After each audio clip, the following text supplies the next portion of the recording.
asymmetric ciphers, that are block ciphers and stream ciphers. So, does anyone have any idea about this? So, as you can see, we have the definition here works on fixed size blocks of data. So, the most commonly used algorithm, encryption algorithm, that is the standard today, is AES. AES has AES works on block sizes. It is a block cipher. So this diagram that you see is of AES encryption. So as you can see, there is a 4 by 4 grid which contains 16 bytes of data, and we perform various operations on that data. And then after that, the resulting what we get in result is a 16 byte uh, cipher text. So we took a block of data, we performed various operations on it, and then we got a 16 byte cipher text as the output. So as you can see, this is working on blocks of data. Also, this is stateful. Like most of them are stateful. So this 16 by 6, it's not 16 by 6, 4 by 4 grid. This contains the state of some data. So how do I explain this? Like basically data encrypted before this will affect how the new data is encrypted. So we take a 16 byte data, we encrypt it. Now this uh, grid values in this grid are changed. So when we try to encrypt the next 16 bytes, those values affect the way the next 16 bytes are encrypted. So as you can see, it is dependent on the state of previous encryptions. That is how one of the ways it is more secure. Okay, and the alternative to this is stream ciphers. So one more thing is that this is mostly preferred, or block ciphers are mostly preferred when you have to store data, large amounts of data, and as we'll see, we'll use block ciphers mostly everywhere. These but the alternative to them is the stream ciphers. So in stream ciphers, what we do is we take data bit by bit or byte by byte. So in case like you don't know how much data you have, like there is a continuous stream of data coming in, and you want to encrypt it. So what you'll do is take that data, and then there are algorithms for stream ciphers as well. So which as you can see in this diagram, there is a cipher algorithm which takes input as the key, and then it produces a stream of data like this zero here. So it produces a continuous stream of data, infinite stream of data. And as the plain text comes in and the uh, cipher data comes in, they both are XORed, and then the cipher text is produced. So this cipher algorithm can vary actually, but this is the basic process. Uh, is this understandable? Where can you use this? What do you think?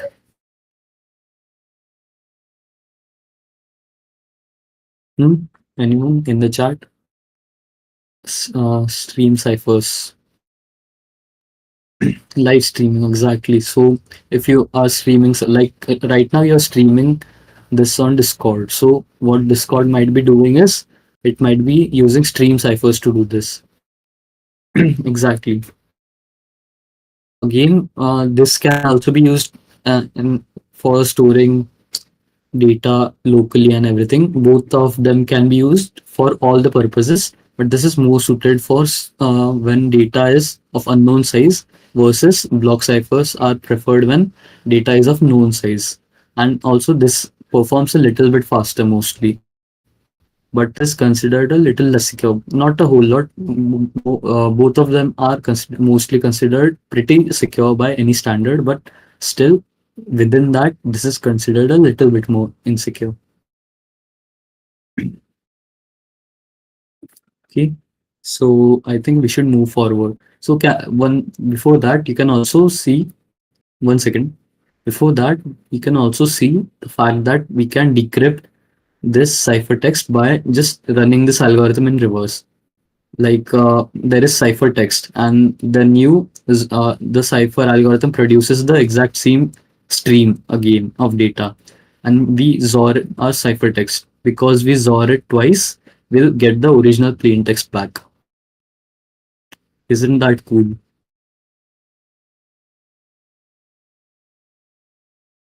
Okay, so that is how it works. And now the actual algorithms that are used in encryption, the modern encryption standards, you can see. So let us see now what kind of algorithm we are using for day-to-day life, or which is based on symmetric encryption. So first one is, there is a list of algorithm. First one is data encryption standard, then advanced encryption standard, and one more interesting with name, that is Chacha Cipher. Okay, so let's continue with data encryption standard. In this, what happened? There is a 56-bit key for encryption, and we are going to generate this key from fixed size of data block, that is 64-bit data is there, and by discarding every 8 bit of that data, we are going to form a particular unique key. Suppose we have 1 to 64 bits, okay, and every 8 bit, that is nothing but 8, 16, then 24th, then 32. In this manner, we are going to discard bit, and whatever remaining portion is there, from that we are going to build a key for encryption and decryption purpose. And for encryption purpose, we are going to use this key, and we will send this whatever message over the internet, and as it reaches to destination part will decrypt this message or whatever cheaper text is there by using this 56-bit key. It is based on confusion and diffusion attributes of cryptography. Okay, and as I said earlier, it in the data block of 64 byte, every 8 bit of the key is discarded, and it will produce 64-bit key. Next one is advanced encryption standard. Okay, and as we discussed earlier, in data encryption standard there is fixed size. Okay, and here we are using variable size key length, like 128 or 192 or 256 bit key is generated, and that key is used for encryption and decryption purpose. And as we are discussing in DS, we are going to discard every 8 bit. In AEC, what happen? We are going to use replace and shuffle operation on byte manner, not bit manner, rather than bit. Okay, and it has a wide range of application like VPNs and so more cyber security technologies, in which we are going to use advanced encryption standard. Okay, so So let's I move. think everyone has heard about ES, right? Okay. I think everyone has heard about it. This is the standard, like de facto standard. Every single computer that you use, like your phone, your computer, everything uses AES.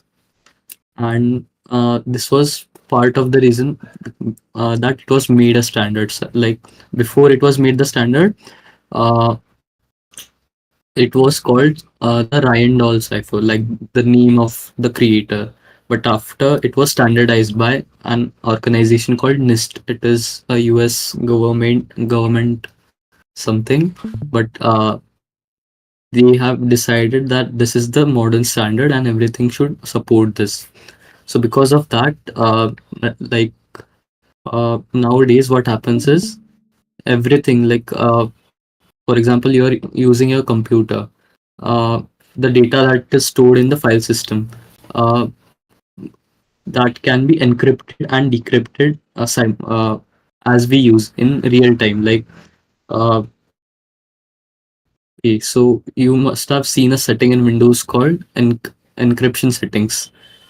You sometimes disable those settings in order to go in order to dual boot and change your disk configuration. So what is that disk encryption? That means that everything that you store on your disk, all your files and everything, that is stored in an encrypted format in on the disk, not in plain text. on your phones. So most of 99% of the phones that we use today all are encrypted. It's like all your data is always stored in the encrypted format. So even if someone gains access to your phone, if they don't have the password, they can't recover the data at least. And that is one of the reasons why this ES is so fast as well, because it has hardware level support everywhere now. The mobile processors and the desktop processors that you see, all they have hardware level support. Like they have actual instructions for AES encryption, and they due to this hardware acceleration, you don't even notice encryption and decryption happening when you use your device. Right.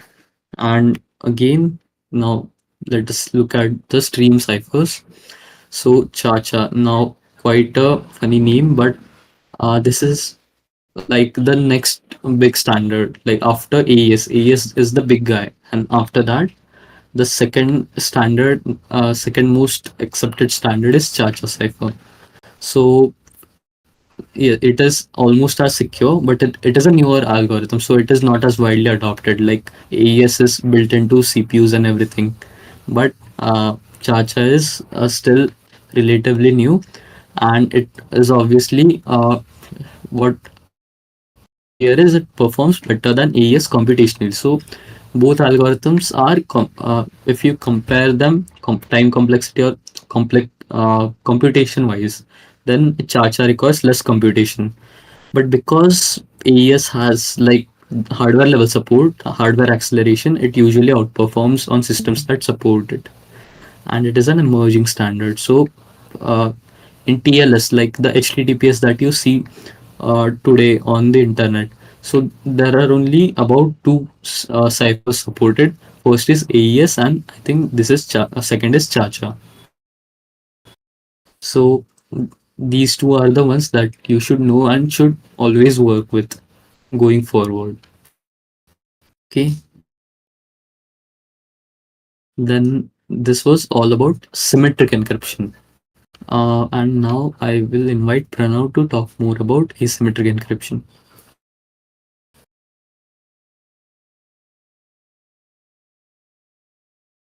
Okay, so am I audible to everyone?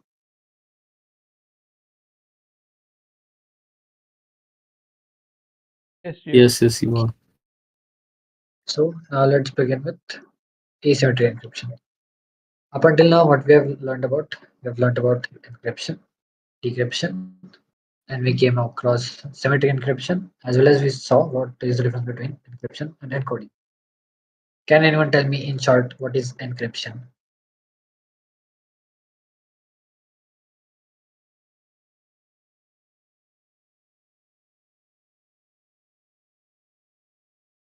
I see several people are typing.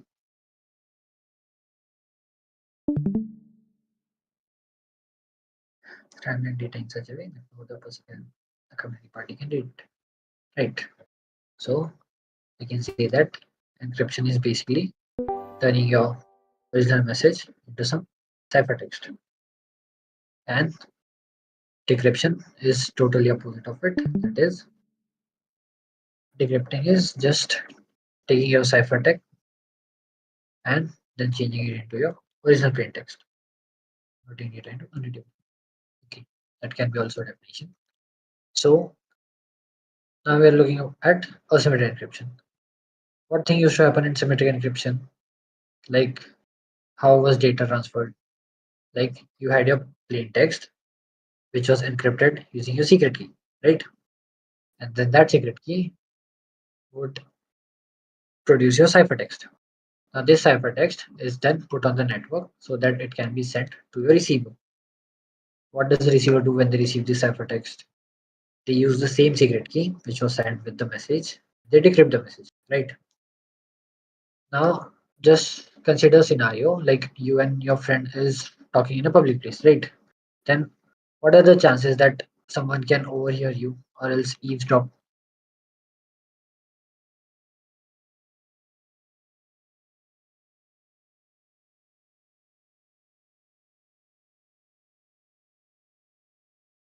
Right, chances are a lot, right? When we come into encryption, we say that we are encrypting our data so that it becomes into unreadable format. But the issue is, what we do is we also send the key, the secret key, which is used for encryption and decryption. So what happens is, if someone gets the hold of your message as well as your key, which is used for encryption and decryption, they can decrypt the message that was sent, and if needed they can also tamper it, right? Like if you want to send someone a message and you give it to someone to deliver it, what are the chances that there can be changes made? Like you have given your whole message to someone to relate to someone else.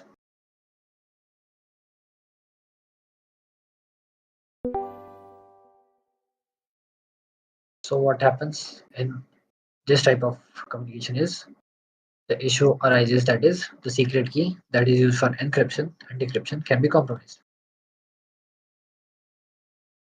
Then does A anyone know, problem, like, right?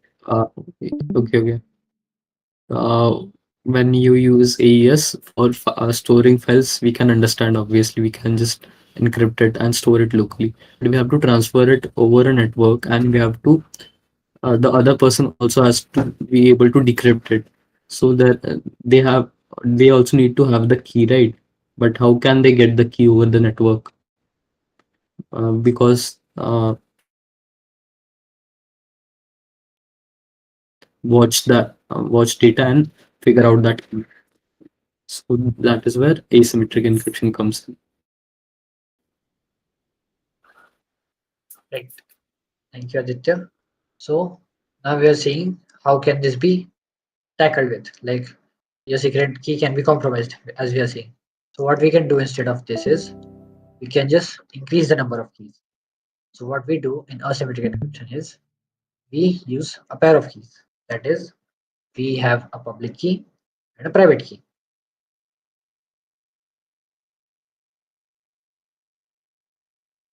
So what happens is, as the name suggests, you use your public key and keep it over the network so that anyone who wishes to message you or else send you something, they can use your public key.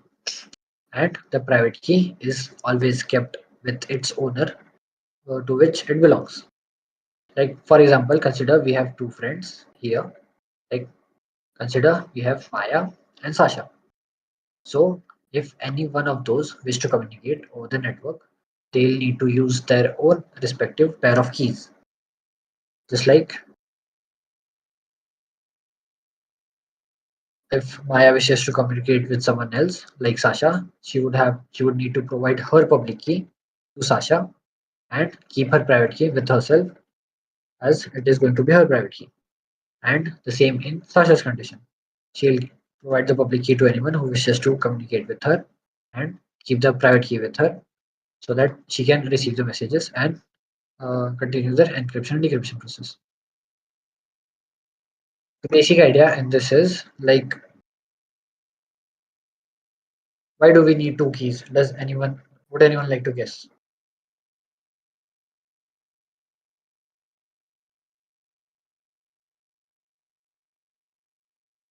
I see a lot of questions popping into the chat box.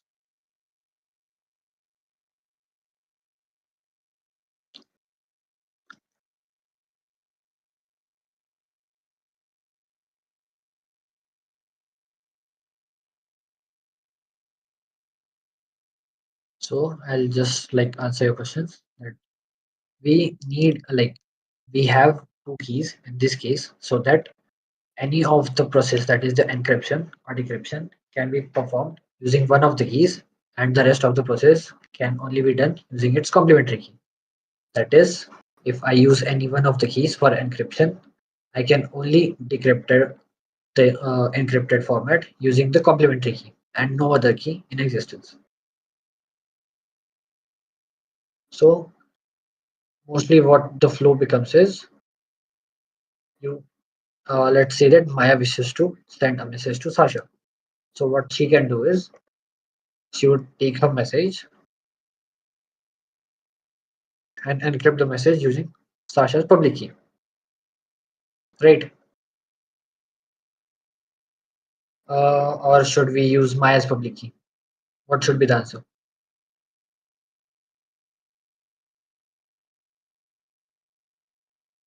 Sasha's public key, right? Because we want to send the message to Sasha. And once you use the public key, that is Sasha's public key for encryption, you are provided with your ciphertext. Now, now that we have a ciphertext, Maya can send the message over the network to Sasha.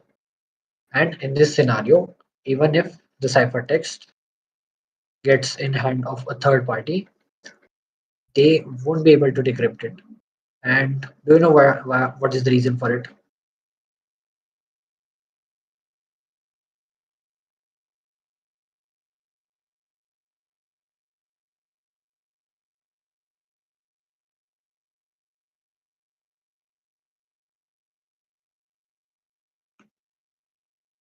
Private key, right?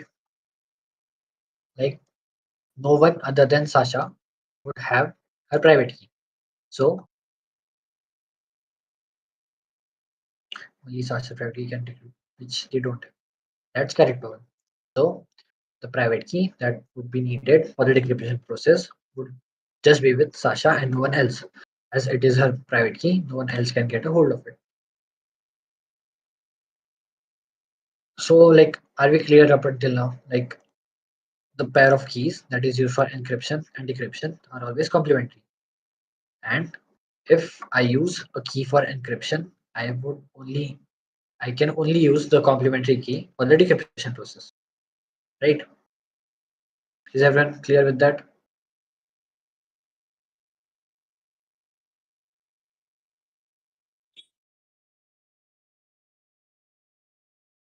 These two keys are also mathematically related in ways that we'll see later. So these can't just be any random keys. Like you cannot choose them on your own wish. Like in I did not mention this in symmetric encryption, but the key is basically uh, key can be anything. You can choose your own key. The key acts like a password.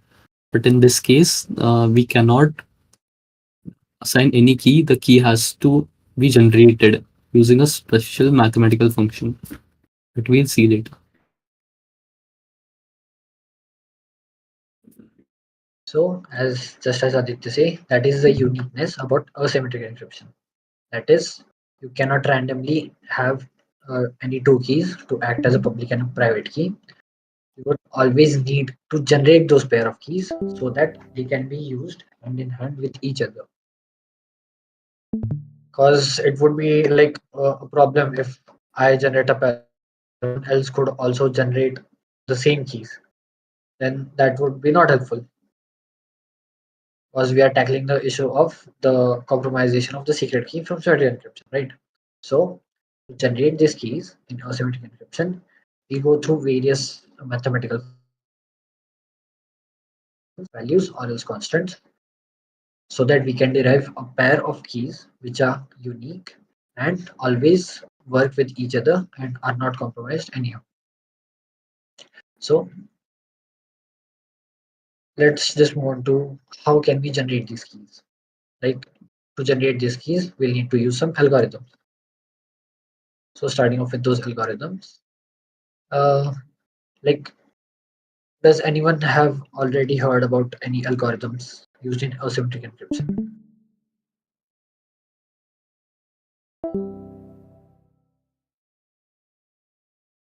Like if it is not known, like do you guys know what technology do you use while surfing any website or else making any online transactions?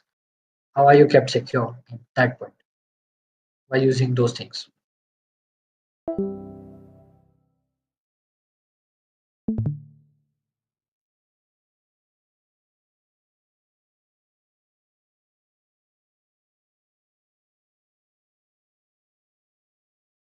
Blockchain, VPNs.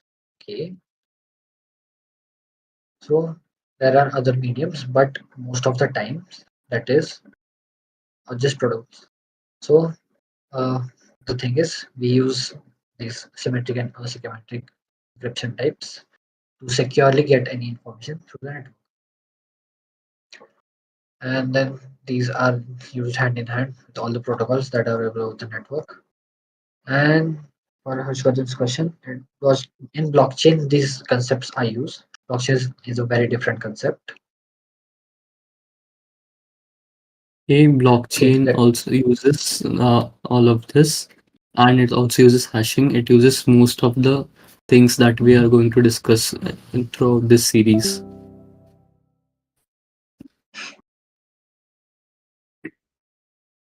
like there The are also some algorithms. Yes, the Yes, Aditya, blockchain go ahead. specific algorithms are also there, but it also uses asymmetric as well as not symmetric, just asymmetric encryption as well as hashing. Like your decentralized transactions also use asymmetric algorithms. Let's just see what are some of those algorithms. So, like we have a list of algorithms over here. There are many more for uh, usage of asymmetric encryption. We'll just simply see what these are. So the first one is RSA, that is RSA algorithm. Its full form is basically made up of its scientist names. That is was named after the three scientists who invented it. Those were Ron Rivest, Adi Shamir, and Lynn Edelman. All of their last names are taken to name this algorithm. So what RSA does is it basically is a like mathematical functional algorithm which is used to produce your public and private keys. Now what this algorithm does is it has some techniques like it tells you to make a lot of calculations using prime numbers. What we do is we in RSA algorithm we take two large prime numbers, and then after performing a lot of mathematical calculations on it which are given in the RSA algorithm, we generate two keys, that is your public key and private key. While talking about these keys, like can anyone guess what could be the length of keys used in this type of algorithm? Has anyone already heard of it? It's always like basically a power of 2 because it is easy to understand that way. Right, Aditya, 2048 or 1024. So RSA comes with options such as 1024 bits, 2048 bits, 4096. There are also options like 3072 bits. So as you can see that your key length is basically very large. Like the recommended size right now is 2048 bits. So if your key length is this big, then you surely know that for encrypting your message, how much computational intense it is, and your ciphertext that is produced is going to be more and more secure. Because to brute force this, it would take like what we can say in computer year, it would take several years to factor your 2048-bit key size. So it is a So very intensive. yes, exactly. And this is based on a mathematical problem called the integer factorization problem. So given given a number which is a which has only two prime factors, it is computationally very difficult to find those factors for very large numbers. And that is why the private key and public key can't be derived from one another. It is exactly because of this property. Also, there is a challenge called the RSA factoring challenge. I'll put the link in the description. So what they have done is they have produced various various semi-prime numbers that will that and the challenge is to factorize them. And, currently, only I think about 160-bit numbers have been factorized, not more than that, 160 or 260-bit. And what we are using right now is 1024 or 2048-bit numbers. So you can see it is exponentially more secure.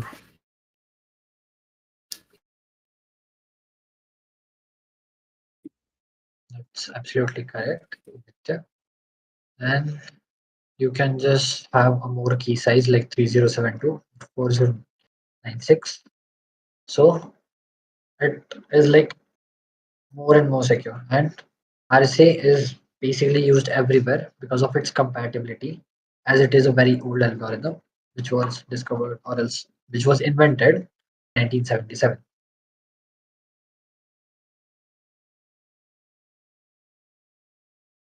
So what like your all the machines that are made up until now are made compatible with RSA mode. Then next comes the ECC. ECC is nothing but elliptic curve cryptography. So like your RSA used much more mathematical functions and all. What your ECC does is it is based on some curve equations. That is, depending on the curve equation taken, you plot some points on those curves, and with the coordinates that you deduce, you make your public and private key. So what is the like main advantage of it is, as what was the key size that was used in RSA, like the recommended key size? Can anyone recall?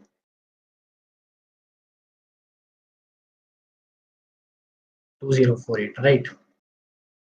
So that is a big key size, and as Aditya mentioned about the factoring and all, it is very difficult to brute force it. Now what ECC does it like shortens the size of your key length but provides the same level of security. Like what we can say is your 256 bits key in your ECC can provide you the same level of security that a RSA key of bit length 3072 can provide. So you can see the major difference that a 256 key is same level of secure as that of a RSA key of 3072. So you can see that the computation has been reduced to a lot of extent. And why would this be? Like what we learned about RSA was it was made for more machines, like it is present from 1977, right? So all those machines from those era up until now are using it.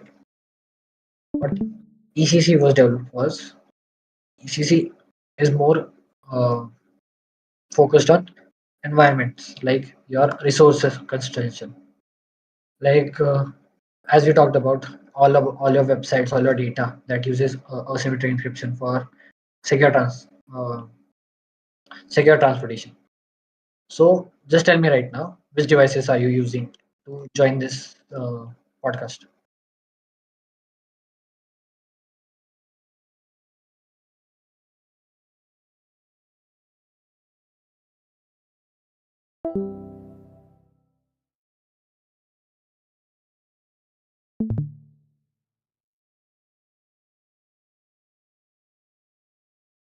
Mobile phone, right?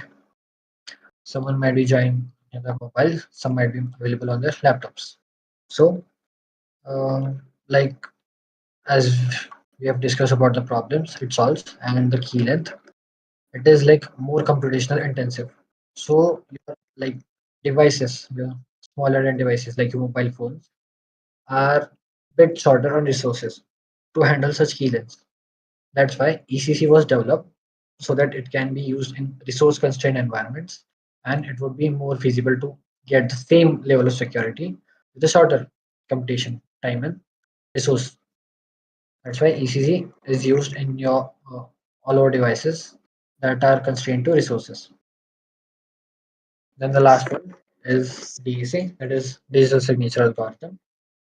It is basically used for its name, that is digital signatures, that will come across in the further part.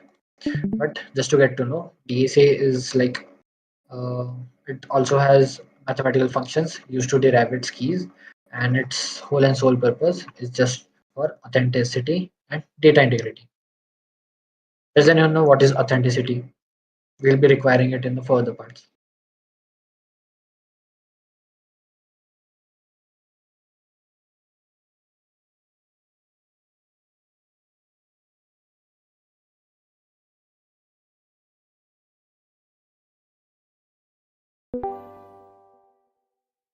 whenever you go over any website or any application, we can say trusted or validated user, right? Whenever you go over a website, it tells you to authenticate yourself. That is, you need to provide a proof that you're the person who you claim to be. That is authenticity. We'll get to know how it is used and how digital signatures work on providing a level of authenticity with it. Next, let's just move on to the problems that are caused by asymmetric encryption. Because there is no sort of thing or entity that also has merits but doesn't have demerits, right? So the problems that are faced in asymmetric encryption, the first one is computational intensity. So as we discussed, we need keys of so much length, right? And to derive those keys, we need to perform mathematical functions, which could be modular arithmetics, exponentiation, prime factorization. Let's just consider with an example. Does anyone know what is prime factorization?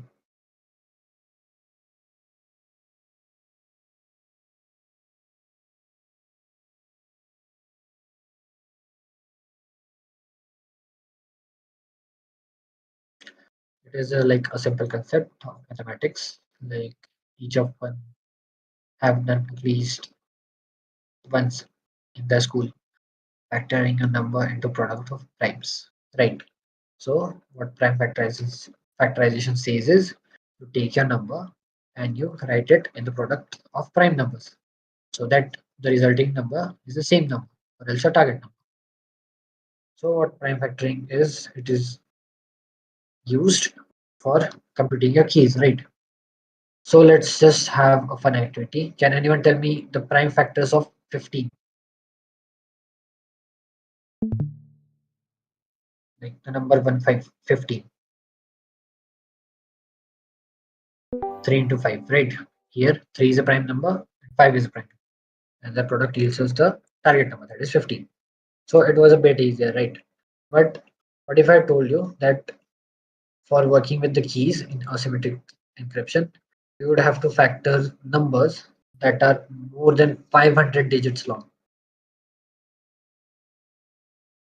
So this is possible due to our modern age machines or else our computers, but it is still a lot of work to produce those keys.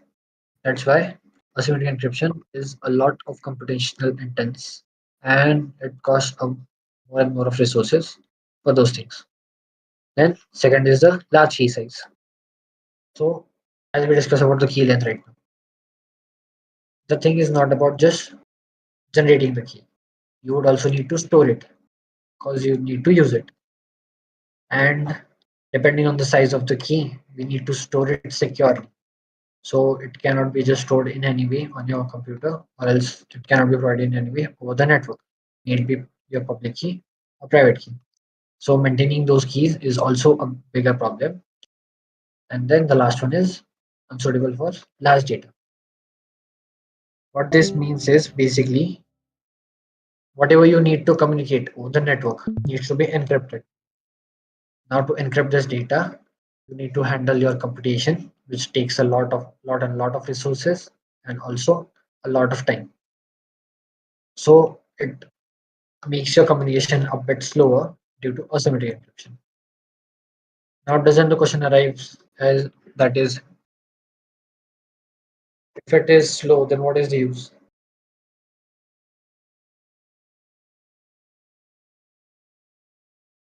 So it is obviously secure to transmit data over a network as compared to symmetric. That's correct. The problem with symmetric encryption was the secret key could be compromised. That's why we needed a more secure way. So asymmetric encryption provides us with more security than symmetric encryption. That's why we need to compromise on the speed factor. These are the issues with our asymmetric encryption. And now talking about its uses, as it is more secure than symmetric encryption. but with less speed. We use it for little less applications. That is, the first one is your secure email. That is, anytime you want to communicate with someone over your email communication, you need to use asymmetric encryption.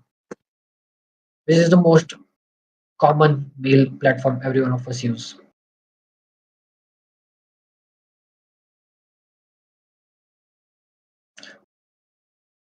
Does anyone have a different Gmail, right? So what Gmail does is it also uses RSA and ECC, both of them, to perform your email communication securely based on the devices that you're using. Then the next one is digital signatures. Digital signatures, as we talked about, it is used for authentication. That will be seeing in the further parts. Authenticating nothing but, as Yash said, that is claiming, authenticating who you claim to be. Then the third one is SSL and TLS. Has anyone read about this? TLS or SSL? It is a networking concept.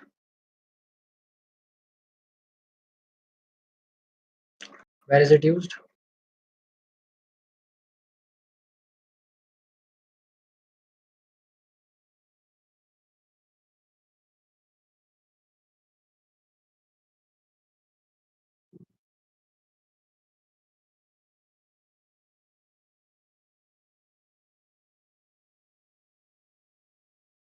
Right, for security along with STP, authenticate, securing internet communication or various products.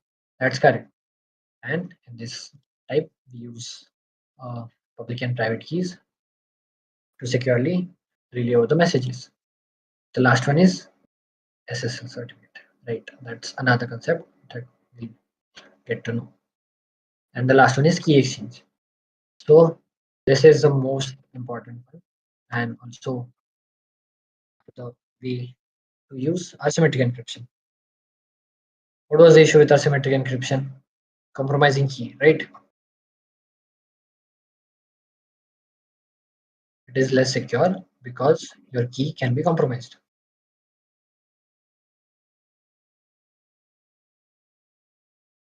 So what if we can make it secure? That is, what if we use that secret key from symmetric encryption and use it with asymmetric encryption for relaying it to others? That is, using your pair of keys, your public and private keys from asymmetric encryption to encrypt your symmetric key, that is your secret key from symmetric encryption, and then send it to your receiver. Doesn't this solve the issue with your symmetric encryption?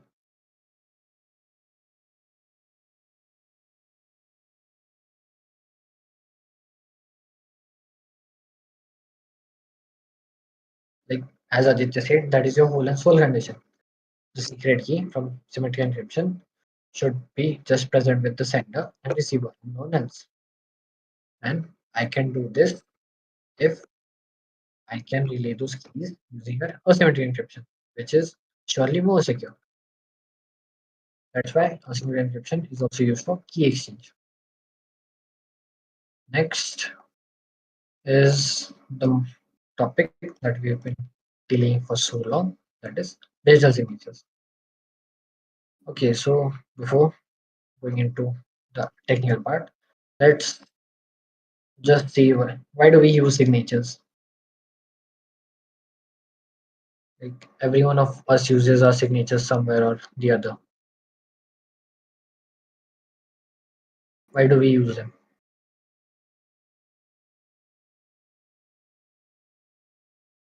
Own identity, right? A proof of identity, that's correct. So a digital signature is the same thing. It is the proof of your identity. Now, let's just consider, like, you and your best friend are like so close to each other. You guys lend money to each other, and then at the time when you need to ask your friend for your money, what does your friend say? Like, if he is your closest one, he or she is your closest one, and when you ask for your money, do they give it back?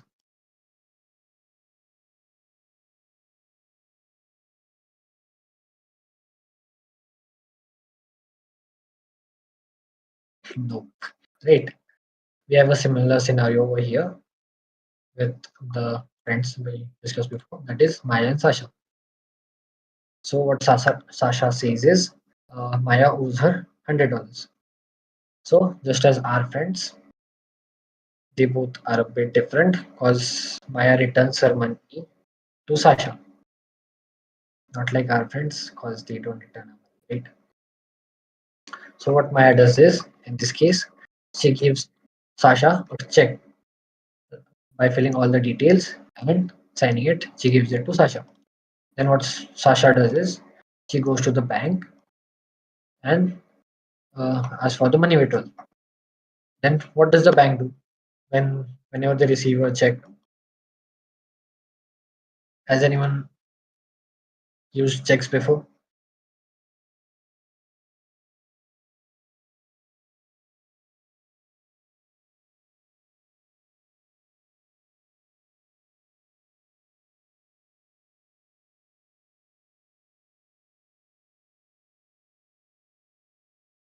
Date signature check.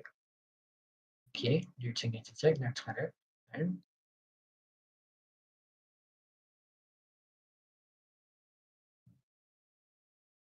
what is the main purpose?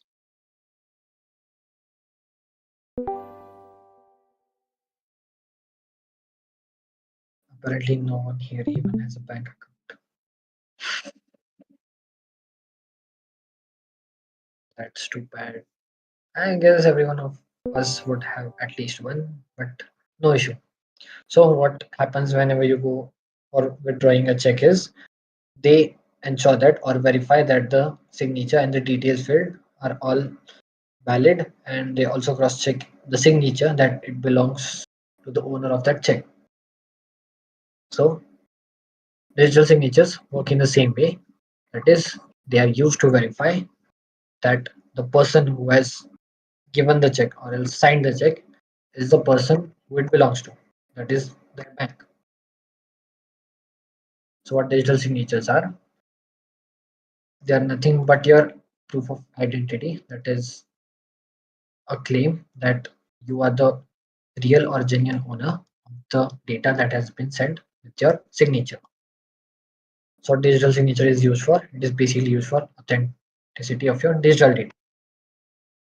Now it says that it uses a private and a public key pair. As we saw, asymmetric encryption uses a pair of keys, that is a private and public key. That same mechanism is used for developing digital signatures to provide data integrity and run non-repudiation. I guess these words are similar to the ones that we used in episode 1, right? Would anyone like to elaborate what these are? Data integrity and non-repudiation.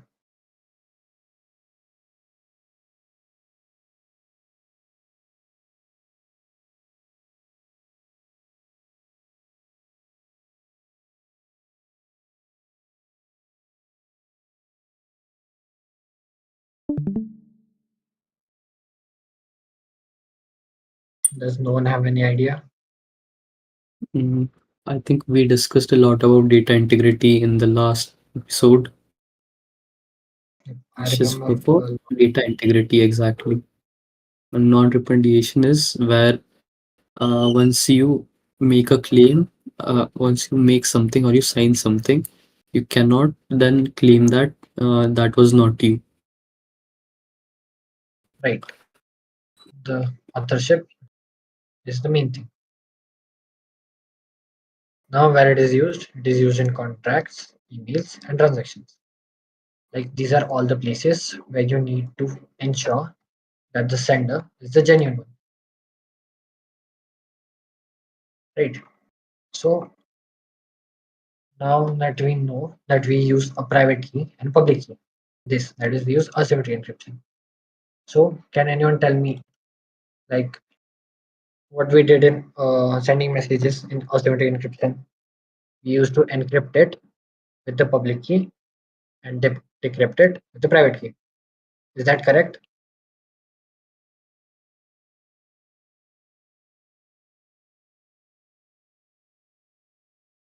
Okay. Now let's just consider that all of you are going to communicate with me. So what we will be needing is my public key and my private key. So let's just say that someone from you, let's say Aditya, wants to send me a message. What he will do is he will use my public key, encrypt the data that he wants to send, then send it to me. What I will do is I will take that data, decrypt it using my private key, and know the contents of it. The issue here is I would not know that if it was really sent by Aditya. Why? Because my public key is publicly available. Can also be Ashutosh who would have sent it under Aditya's name, right? What is there? If there is, right. So can anyone guess how can I be sure that it was sent by Aditya?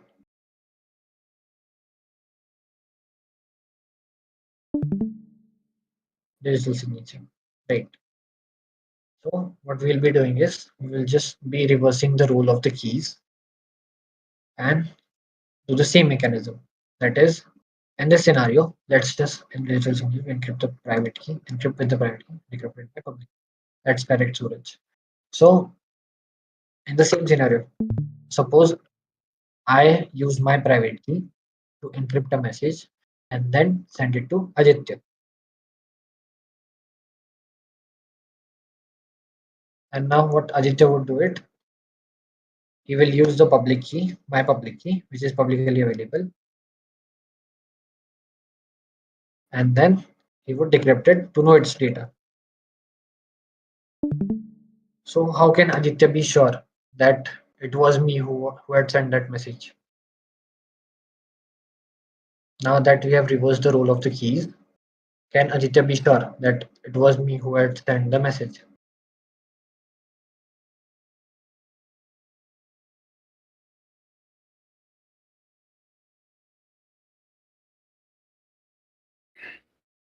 Right, because only my public key can decrypt it. No, and if it is being decrypted by my public key, then it obviously means that only I could have encrypted it, because only I have the encryption key.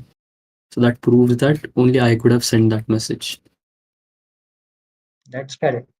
What we talked about asymmetric keys is they are used in complementary and only the other key can use for encryption and decryption. That is, if you encrypt with one key, the process of decryption can only be carried out by its complementary key.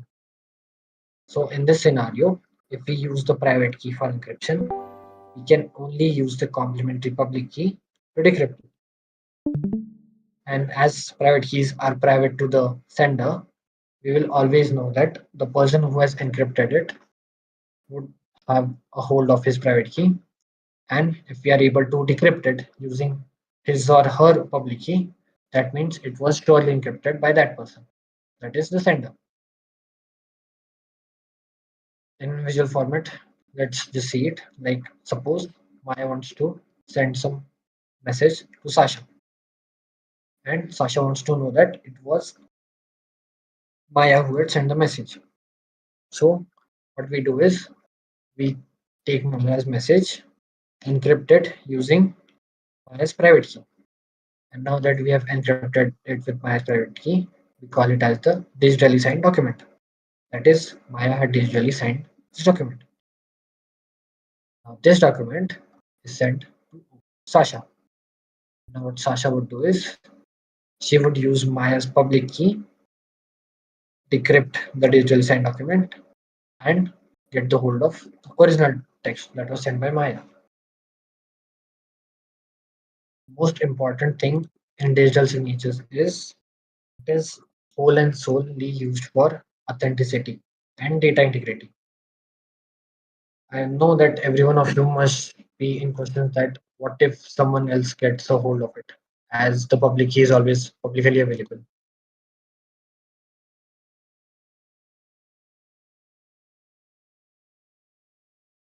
Does it not question anyone that if the public key is publicly available, others can get a hold of it.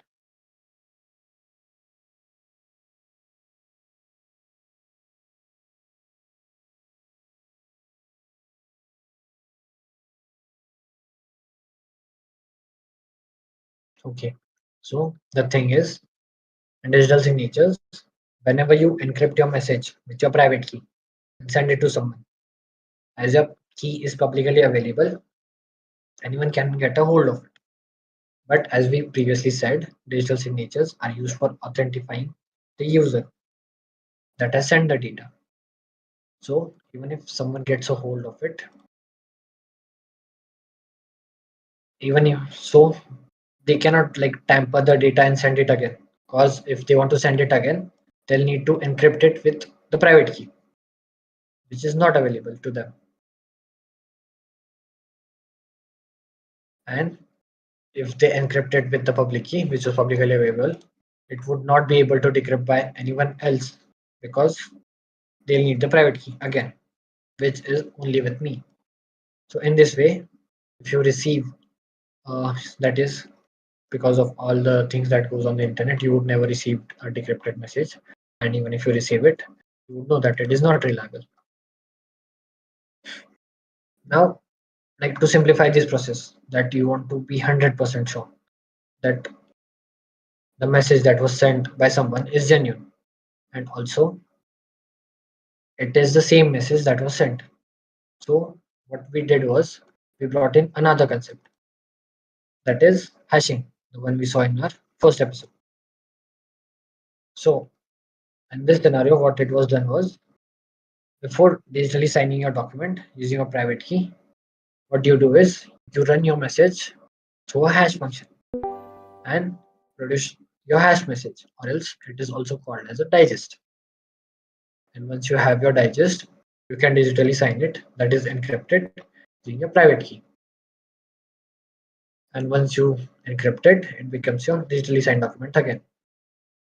And now what you do is you take your original message and your digitally signed document and send it to your receiver. So what the receiver does is they take the original message that was sent, run it through the same hash function, and produces a new hash. Also, about the second part, that is your digitally signed document which was sent, it is then decrypted, and the original contains, that is the previously encrypted hash that was made, is the result of it. As the concepts about hashing, if I take any message and encrypt it with a hash function any number of times, would I get a different result or the same result? The same result. This makes sense, right? Because asymmetric encryption is very intensive. Instead of encrypting the entire document, we just encrypt the hash that which, as we saw in the last episode, can be very small, like 256 bits. So we can just encrypt that small message and then send, basically sign the hash and then send it. So if I sign that hash will only correspond to the correct file that I have and that I want to send. So if the file was altered, the hash will be changed totally and it won't be signed by me. So this is a great optimization, right? So in The this same way, logic, just using hashing. absolutely correct. So whenever you get the same hash, you can see that the message that was sent by the sender is the same receiver sent. And also, as said by Aditya, as the size of sign is limited, your digital sign using hashes, it becomes the size. There is a definite size based on which hash function you use. So as it becomes a smaller part, it is easier to send on the network. As it is smaller in part, so the speed is increased. This way, by introducing hashing, we can know the authenticity of the data by the digital signed document, the data integrity, knowing that it is the same data that was sent, and also increase in speed. So in this way, digital signatures actually work all across the internet. And now the last part, that is the use cases of a digital signatures. The first one is secure email communication. That is all your communication, like all your formal and all sorts of communication happen over your emails. So it is necessary to know that the sender and the receiver are genuine. That's why we use digital signatures for secure email communication. Then the second one is your electronic contracts. It is similar to the contracts that we use in our day-to-day life. That is, it is digitally signed over the internet. That is why it is called as electronic contract. Then the third one is your software distribution. Now this one is a bit different. Like software distribution, it is basically all of the application packages, software packages that you install from the internet. You need to be sure that it is a genuine one. Like consider, if I want to install, let's say Google Chrome, then what should I do? Where can I get it?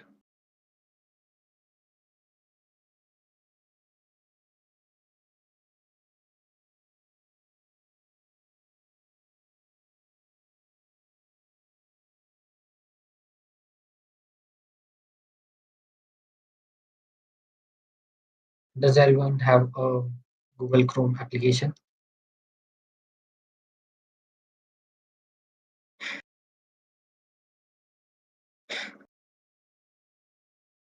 Yep. How can I get that? Like, from where can I download it?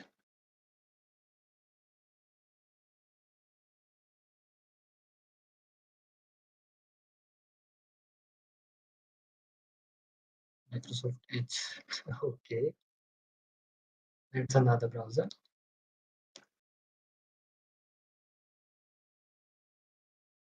So basically, what you can do is you can go to Google's official website, as Google Store, and you can get the Google Chrome browser from there. But as it is an application, you can get it from other websites as well, which are available over the internet. So while downloading these packages, that what if I don't download it from official Google website, I use some other website? How can I be sure that the application that I'm downloading is a genuine one? So to mark its genuinity, we use some digital signatures over there as well. That is, while installing your application, you just go through your next button and install it. If anytime we have read that, you would come across some agreements, some certificates, right? Has anyone read those instructions? I don't think so, and I hope also that you,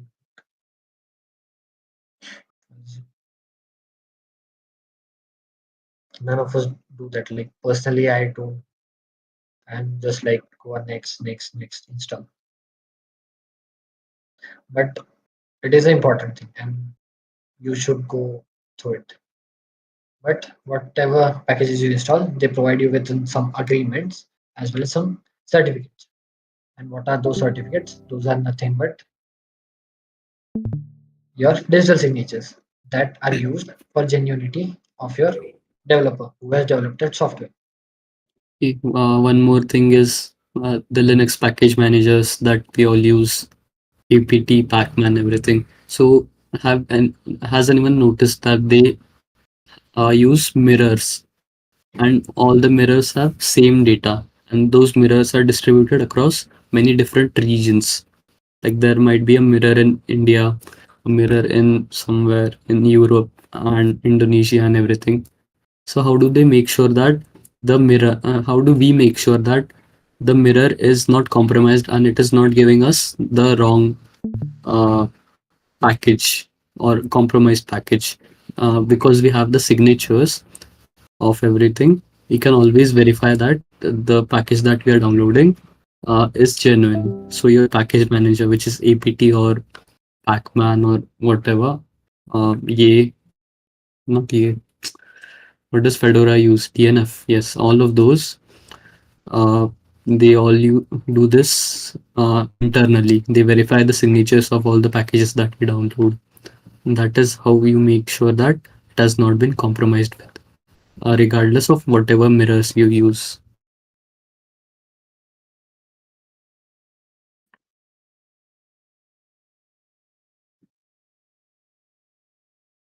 That is one more reason to explore Linux, so that you can come across such package managers and also get more information. And now coming back, the last one is financial transaction. So like as it is in the name, it is a most important one because we need to keep track of these transactions, and also these need to be performed in a secure environment. So what does your transaction information hold? It may be the amount that you're sending, maybe your recipient's name, whom you're sending the amount, then the timestamp, and all of those things. We need to ensure that all of these are genuine. That's why digital signatures are used over here as well to maintain the authenticity of your transactions.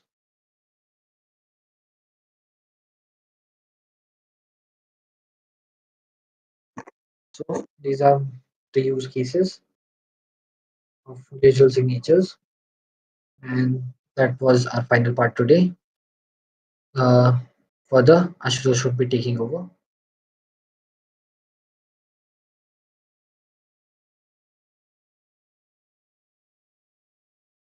Discussing about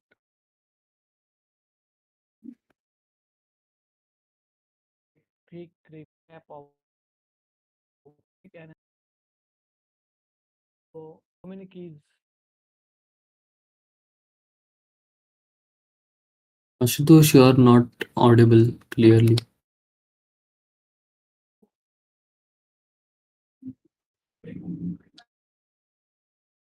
Is used in flow. Is this clear? No, voice is very low.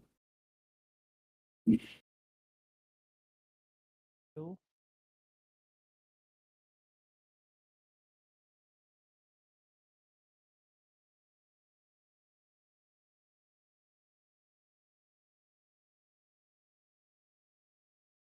Flow.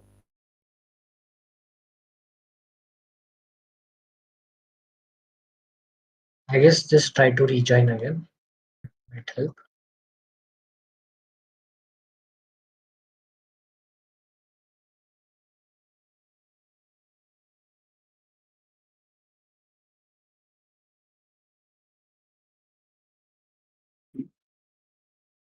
Does everyone remember all of the things that we discussed in symmetric and in asymmetric encryption? So you can fill this out yourself, right? What was the first thing that we discussed in symmetric?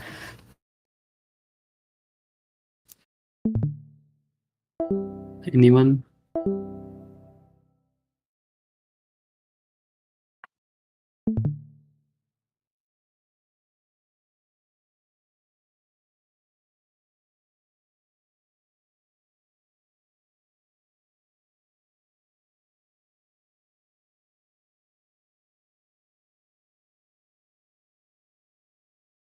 Okay, no issue. And yes, until Ashutosh fixes his problem, we'll just continue. So up until now, we have seen about encryption and decryption. We came across its types.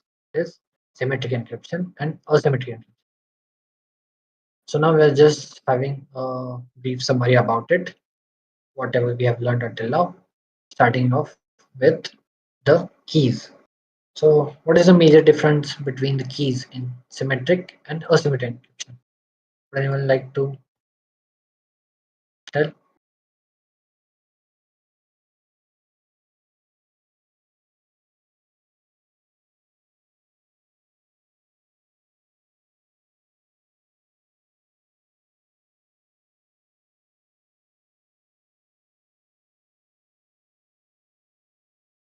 That's right.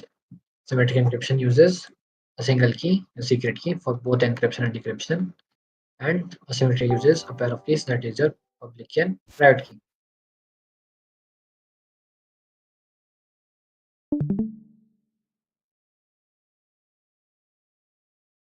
Then the next one is computation speed. Ashutosh, is your issue over now? So it is clear. Yes, it is clear. Sorry for disturbance. So next point is about speed. So which one is faster? SMS in section.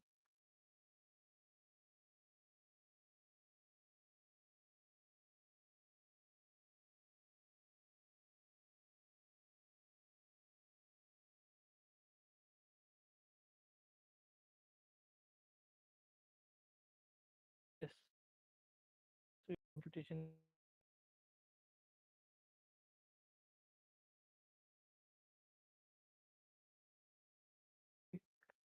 That's fast time algorithm. HTML lower computation time as we are performing complex computation. Okay. So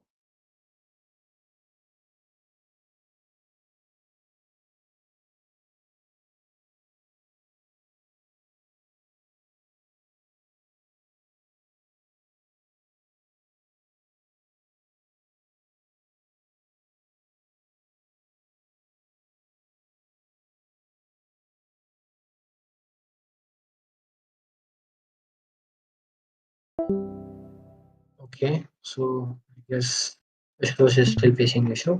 So I'll continue on this part. So you know that in terms of computation time, asymmetric requires more due to all those overhead in those mathematical functions. So it is slower, and symmetric one is faster one. Then the third difference is security. Which one is more secure, symmetric or asymmetric?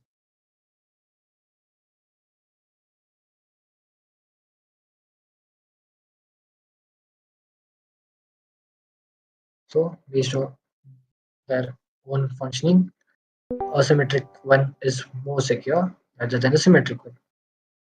But if you are able to use key exchange from asymmetric encryption or symmetric encryption, symmetric encryption can also be secure. And the last one is the use cases. That is, symmetric encryption is used for, we saw about it.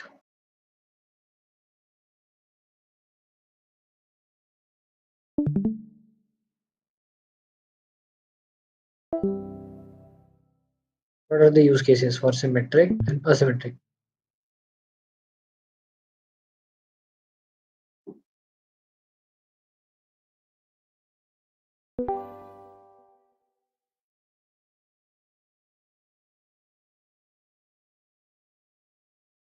Is it that hard?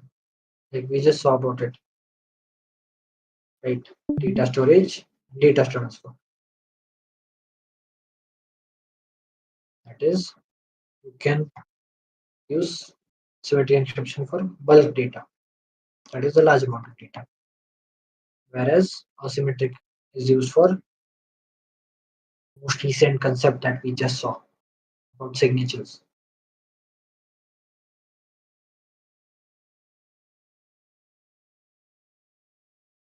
Right.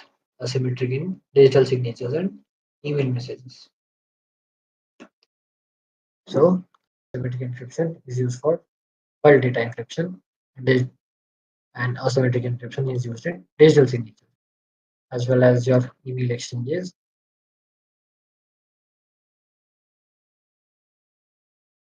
So can anyone guess like which one would be more suitable for us? Is it the symmetric one or the asymmetric one? Which one should we use?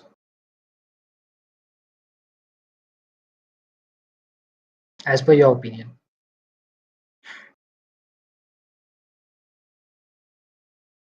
Asymmetric, as per yours.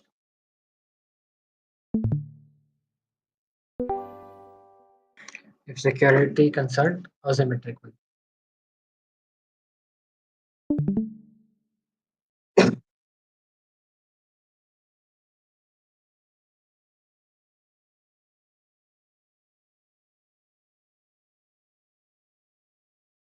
No one thinks that symmetric would be more better.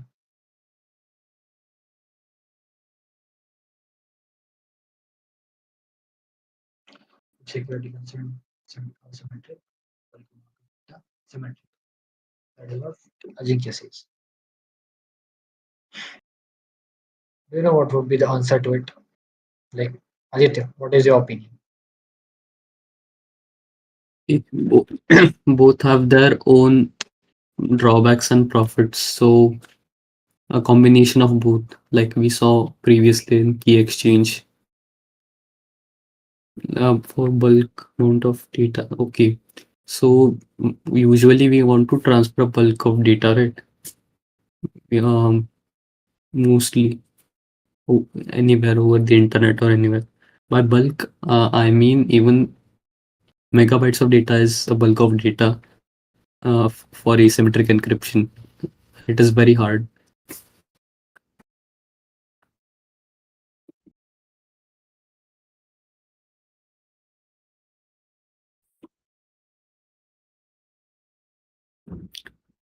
Okay.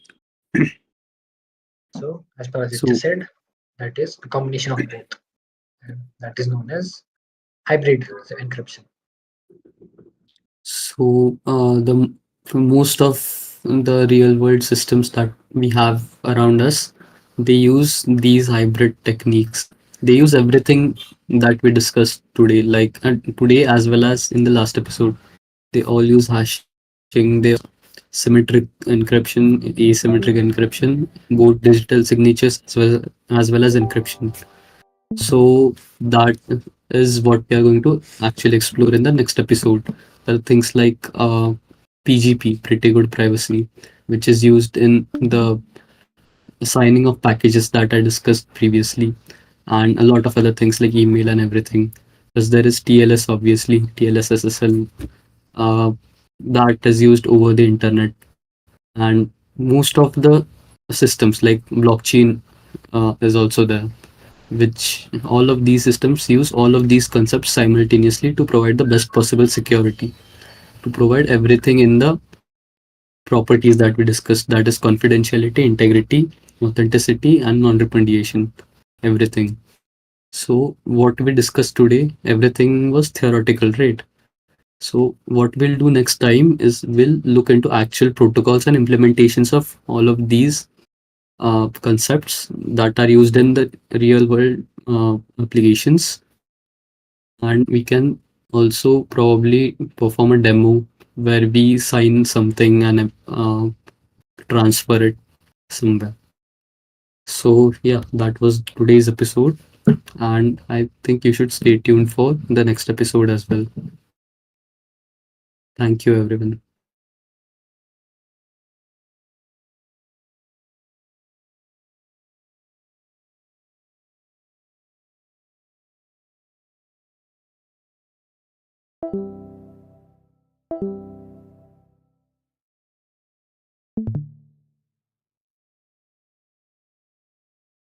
Does anyone have any doubt? Feel free to ask.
Okay, if there are no doubts, we can end with an episode today.